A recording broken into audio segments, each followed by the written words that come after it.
এই মুহূর্তে আমরা আরও একটা প্রশ্নপত্রের দিকে একবার নজর রাখবো, কারণ এটা আমাদের কাছে রয়েছে ষষ্ঠ শ্রেণী ইতিহাস প্রশ্নপত্র 2024 থার্ড সামেটিভ, যেখানে এবং পূর্ণমান 70 রয়েছে।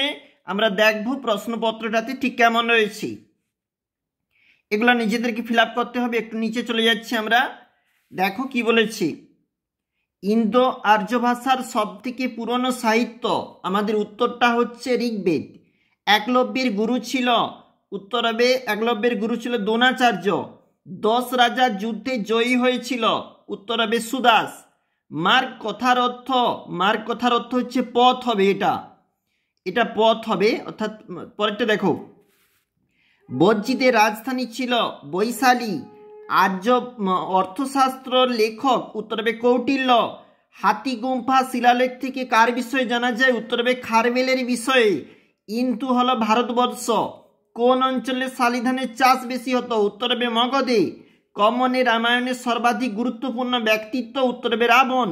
দশাবতার মন্দির দেওঘরে অবস্থিত এবং উপবেদ বলা হতো চিকিৎসা শাস্ত্রকে। আমরা পরের পেজে চলে যাচ্ছি। 2 নম্বর পেজটা দেখো কি বলেছে। এটা 2 নম্বর পেজ এবং এখানে কিন্তু প্রশ্ন দুটি এমসিকিউ রয়েছে, নিচে রয়েছে আবারও প্রশ্নপত্র। দেখো, এই সেলুকাস দূত হয়ে মৌর্যদের দরবারে এসেছিল, উত্তরটা হচ্ছে মেগাস্তিনিস। এবং পরেরটা হচ্ছে তাম্রলিপ্ত বন্দর অবস্থিত পূর্ব মেদিনীপুরের তমলুকে। দেখো নিচে বলেছে কি, হেরোডেটাসের মতে ইন্দুস ছিল পার্সিক সাম্রাজ্যের একটি প্রদেশ বা স্যাট্রাপি। দেখো, জীবক ছিল রাজবৈদ্য। গাথা সপ্তশতী গ্রন্থটি সংকলন করেছিল সাতবাহন রাজা হাল। গন্ডোফার্নেসের আমলে সেন্ট থমাস খ্রিস্ট ধর্ম প্রচারের জন্য ভারতীয় উপমহাদেশে এসেছিল। আর দিগম্বরের নেতা ছিল ভদ্রবাহু। নিচে দেখো কি বলেছে, এখানে প্রশ্ন, ত্রিপিটক পালি ভাষায় লেখা, মেগালিথ বড় পাথরের সমাধি এবং গৌতম বুদ্ধ মারা গিয়েছিল কুশিনগরে। যিশু খ্রিস্টকে কোথায় ক্রুশবিদ্ধ করা হয়, জেরুজালেমে। মেসোপটেমিয়া শব্দের অর্থ দুটি নদীর মধ্যবর্তী দেশ।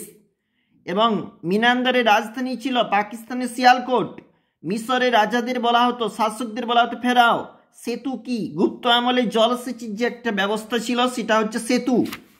পরবর্তী পেজটা দেখো কি বলেছে, সুশ্রুত ছিল একজন চিকিৎসক গুপ্ত আমলে এবং ব্যাকট্রিয়ার শাসকদের বলা হতো পুরাণ সাহিত্যে জবন।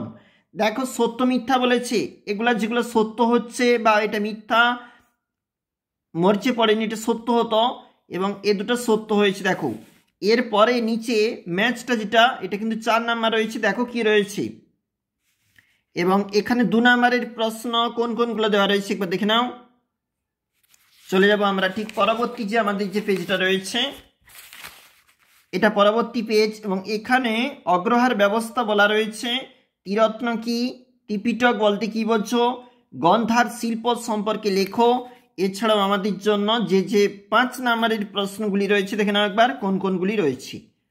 অবশ্যই দেখে রাখবে পরীক্ষা প্রস্তুতির জন্য 2024 ষষ্ঠ শ্রেণী।